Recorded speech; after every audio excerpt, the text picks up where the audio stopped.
Who is the rudest celeb you have met? What happened? U/Barfignujan responded.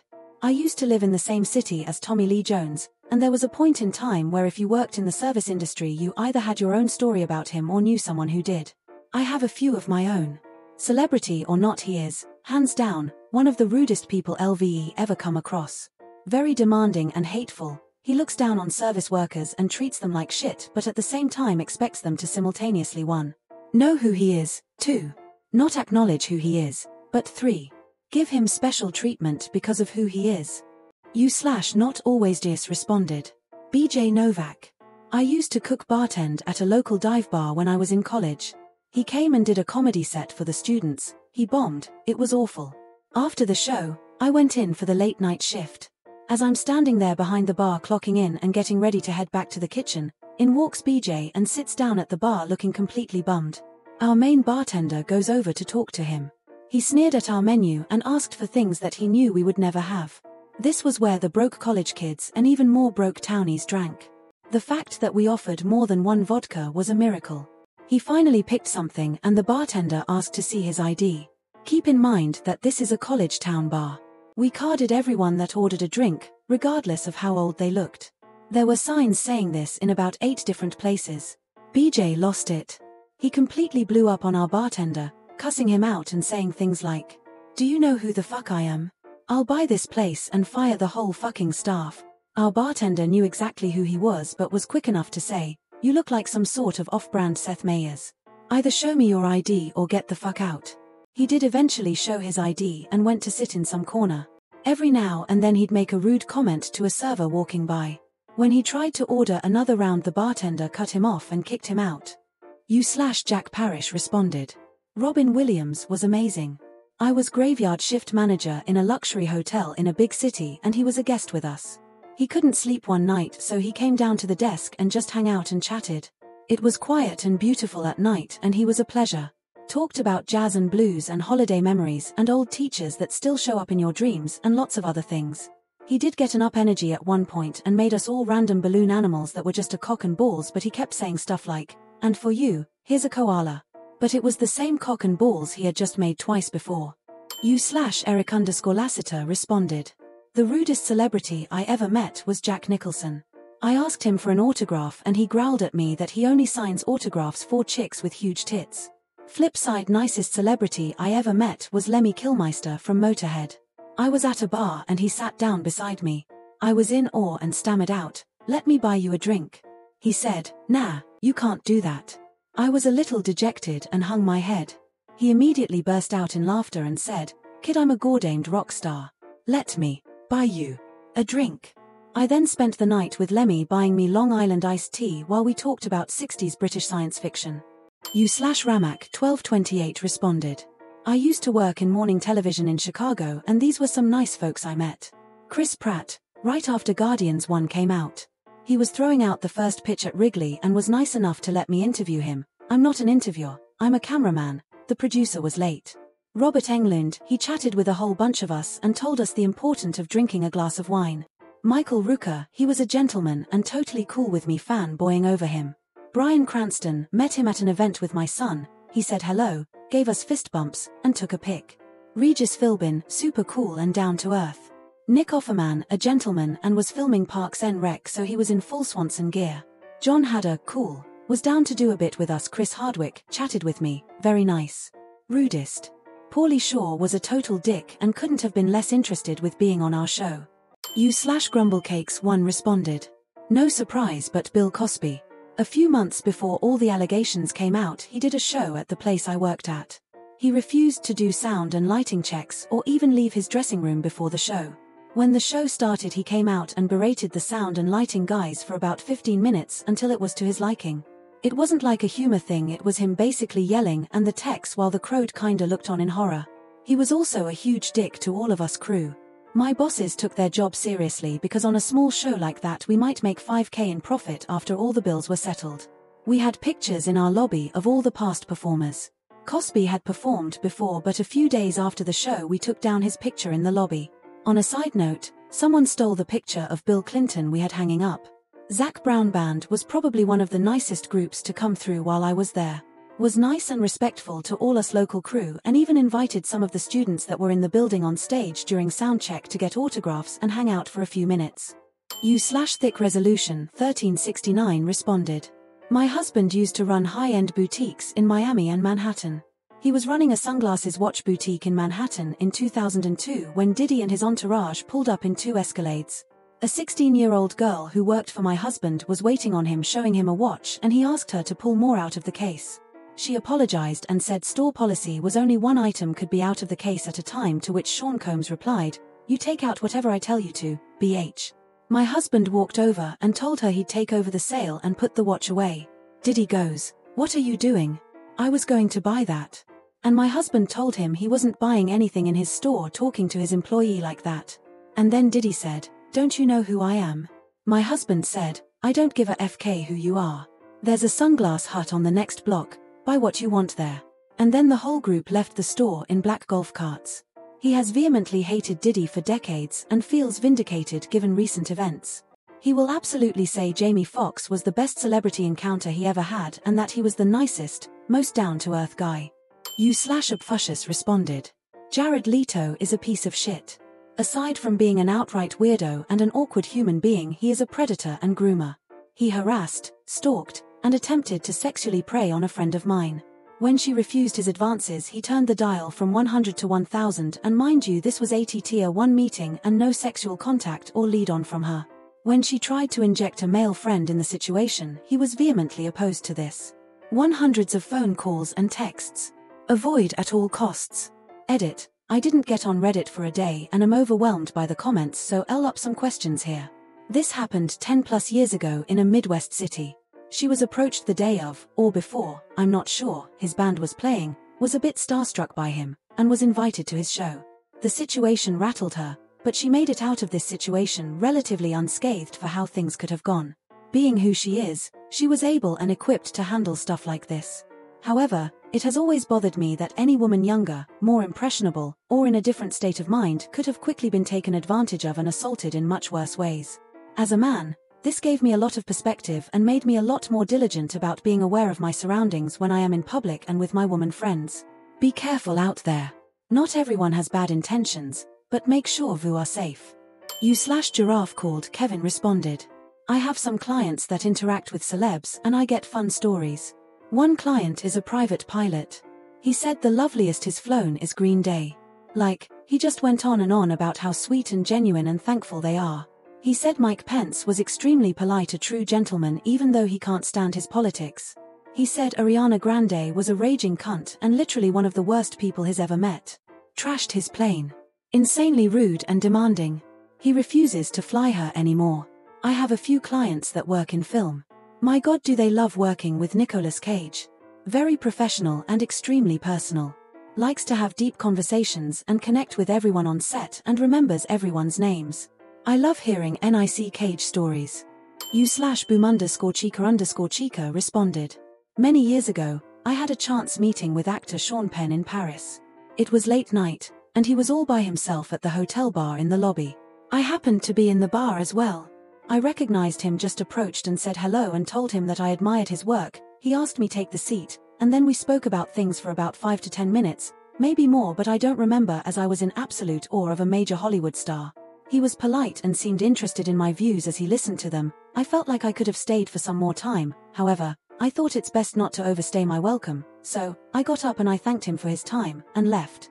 Over the years, I have read accounts and anecdotes of people on the internet which makes me think Sean is a recluse and a grumpy guy, so I thought I should share a rather pleasant experience with him. Who knows, maybe I caught him on a good day, lol. U/deleted responded. My family sold a boat to Jack Hanna several years ago. He came with his wife to our home to check it out and bought it with cash. It was a John boat, so like $300, nothing crazy. They hung out with us and shot the shit like any regular person would. I had a pet tarantula at the time and he saw it and was like, awesome setup for a rose hair, I get it. He's literally a zoologist, but it blew my adolescent mind he knew what species it was offhand. Him and his wife were super down to earth and nice people. My dad installed a car phone in the tour bus of David Copperfield many moons ago. His staff timed it where my dad would be in the bus while David was in rehearsals for his show, but the rehearsals didn't last as long as they anticipated and he came back to the bus while my dad was finishing the install. He waited outside, and when my dad came out of the bus, there he was. Now mind you, this is middle of afternoon, dead-ass July summertime heat in a deep southern state. Copperfield is wearing a full-length fur coat. My dad in all his awkward glory asks, "Ain't you hot in that?" My dad says he looked at him dead in the eyes, all serious-like, and goes, "You never know what's up my sleeves," and gives a small smile. 4 months later we received a manila envelope with 5 hand-signed and personalized headshots of him. My dad was blown away because after the sleeve comment he chatted with my dad for a little bit, then whisked off back to rehearsals. My dad says he only mentioned the family in passing during the conversation and didn't remember giving Copperfield or his staff our names and especially our home address, yet each headshot had our names correctly spelled and each had a different little personal message. Absolutely bonkers, and this was in the late 90s before social media and the internet became what it is today. Such smart monkeys responded. Haven't met too many celebs, but I gotta say that Bill Nye the Science Guy was the rudest. I grew up in Seattle and I ran into him with my dad when I was really young and he was setting up for a shoot for that show down on Alki Beach. I was a huge nerd, and he was one of my heroes because of that show. My pops told me to go say hello, so I did, and Bill responded something along the lines of, "Get out of here, kid. We're busy. Where are your parents at?" And I pointed at my pa across the beach and was like, "Right over there." Bill told me to leave him alone. I was devastated. Mind you, I was like 6 or 7. On the other hand, I met Woody Harrelson and Willie Nelson on separate occasions when I was a bit older, 22 or 23, and living on my own in Maui. They were both super nice. They were both stoned, as was I, when I met them. When I met Woody, I was working at Mana Food stocking shelves, and Woody walked down the aisle I was stocking. His eyes were squints that were red as hell, and when I saw him coming I just said, "Hey, Woody, how's it going?" And he responded, "Hey, what's up, man? It's good. How are you?" We had a little conversation before he got back to what he was doing and I got back to work. It felt like a genuine chill meeting with someone I respect. The Nickman 85 responded. I smoked weed with Huey Lewis and some of the news. They were playing a show at a casino, so we went earlier in the day to gamble a bit before the show. My buddy lost all his money quick, so we wandered around for a while and saw the band getting set up for the show. We watched for a minute until Huey happened to come out. He thought we were just lined up super early for the show and invited us to the back. It was all outdoors, so behind the stage. We lit up and hung out for about 20 minutes. Huey was awesome, very friendly. But one of the news, no idea which, this was almost 20 years ago, was an asshole for no reason. Then we left so they could finish getting ready. We didn't have upfront tickets to the show, but between songs, Huey noticed us and called us up right to the front saying something like, "These guys have been here all day, true fans." It was awesome. /stumbling_corgi responded. I work in corrections. Nicki Minaj's brother was on trial for child molestation and rape, found guilty doing life. Nicki, real name Onika Minaj, was the most entitled visitor I've ever had to deal with. She expecting unlimited time with her brother as well as a private section to not be with the public. She was extremely condescending and expected her personal bodyguards to enter the room with her. She had become so insufferable that we had to find officers who knew her from back in the day to come have a little talk with her to straighten out her attitude. Or else we were going to bar her from visiting. Just to clarify how officers would know her. Nicki is from Hempstead, Long Island, which is one town over from the jail. So a fair amount of officers who lived in Hempstead their whole lives know her from childhood. This is jail. We don't give a crap who you are on the outside. In here you're a visitor like everyone else. You have to pass a metal detector. You have to give us your ID. And if you don't have a reason to be here, then you cannot stay. You don't get extra time. No inmate gets privileged because of who you are. In fact, on a side note, the other inmates broke her brother's arm and ruptured his spleen because they know what he did.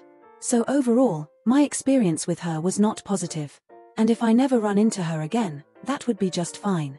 The Headapington responded. When I was a kid, we went to some type of trade show for automotive products. My dad won tickets. There were a few NASCAR show cars there, and being a little boy, I was super interested in them. We went back to the back of a parking lot where they had the cars out getting them ready. Nobody was around and my brother and I and one of our friends stood there, looking at them, touching them, etc. There were also those RV trailer things back there where people could go in and look at. After messing with the cars we were going in and out of the RV trailers, and there was one across the parking lot by itself. We walked over to it, and the door was locked, but then I pulled it a second time and it opened, and we walked in. A guy with a mustache and a woman were sitting at a table eating. He immediately dropped his fork, stood up and greeted us and was very friendly, gave us a Coke. He showed us around and bullshitted with us for like 10 minutes. I had no idea who he was. A few hours later we went to a presentation and turns out it was Dale Earnhardt. U/Nabbyroots 22 responded. Rudest by far, Toby Keith. Absolute bag of fuck to deal with, and then would flip the switch to patriotism pornographer when the cameras were on. He was a running joke for anyone who had to deal with him in the service industry. Nicest though, Sir Paul McCartney. I delivered his dinner to him and I have zero expectations in these situations other than a guy who is hungry wants room service. He answered the door and told me to come in, proceeded to have about a 10-minute conversation where he couldn't have come across more genuinely interested in my life. I felt embarrassed, which I don't normally, but we had a quick chat. Talked about a good place to get a coffee in the morning and he shook my hand telling me it was a pleasure. I have to believe there are thousands of stories about that man in that regard. U/Usually responded. I've met a few celebs over the years, partially by luck, partially through conventions. None were particularly rude that I can recall, but here are two of my favorites. Matt Hoffman was pretty quiet and chill, but polite. I met him through a show I worked at a large theme park in Florida, and some of the performers invited me to hang out after the show. He warmed up a bit when his buddy told him that, like them, I had to have my spleen removed and we all laughed about it. Dave Bautista was super down-to-earth, reserved, and polite. In college I worked at a supplement store, also in Florida, and he would come in every now and then. Usually he was polite, but kept to himself. But one day I went in to get my schedule for the next 2 weeks, and while I was shooting the shit with my manager, Bautista came in. Because I was off that day, I happened to be wearing a Rocket Raccoon t-shirt. He noticed it and said to me, across the store, I had a lot of fun filming that. Everybody was so cool and fun to work with. I can't wait to go back for the second one. Paraphrased. I asked him a little bit about filming the first Guardians of the Galaxy and he opened right up. He took a photo with me, then asked me to tweet it to him because I run my own Twitter, but my agency mostly handles my Instagram and Facebook. So later that day I made a Twitter account just to tweet it to him, and he retweeted it shortly after. Super cool guy. U/Guilty Lawyer responded. It's neck and neck between Demi Moore and Robert Duvall for me, but I'll tell the Robert Duvall story. He was in Jacksonville filming part of Days of Thunder or staying here related to the movie circa 1989 early 1990. I was 10 years old, my family and I were out to a rare for us dinner at one of the nicer restaurants in the Jacksonville Landing, RIP.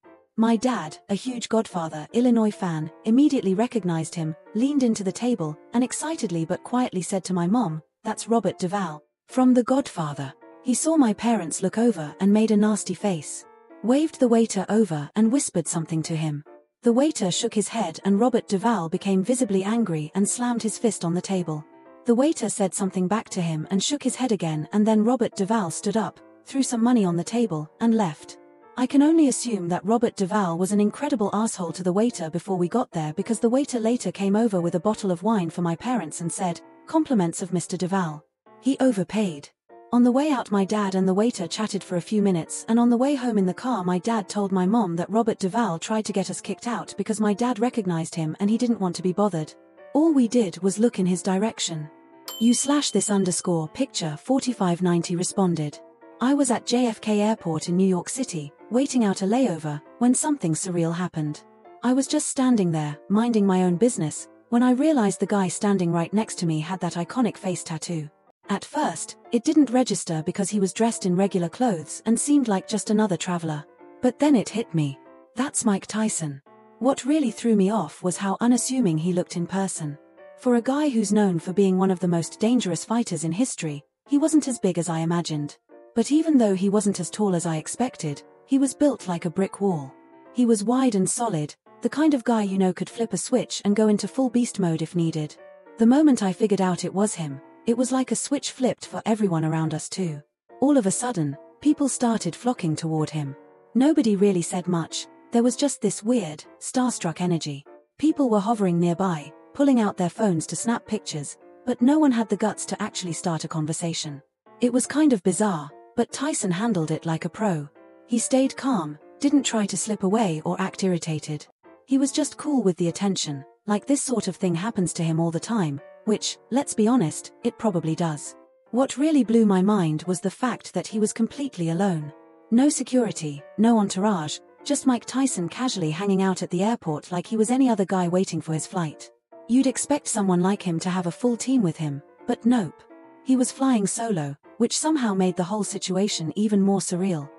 Thanks for watching, everyone. Like and subscribe for more videos like this one. If you enjoyed this video and want to dive even deeper into our community, consider becoming a channel member. Members get exclusive perks like early access to videos, custom emojis, shoutouts, etc. And it's a great way to support the channel so I can keep bringing you the content you love.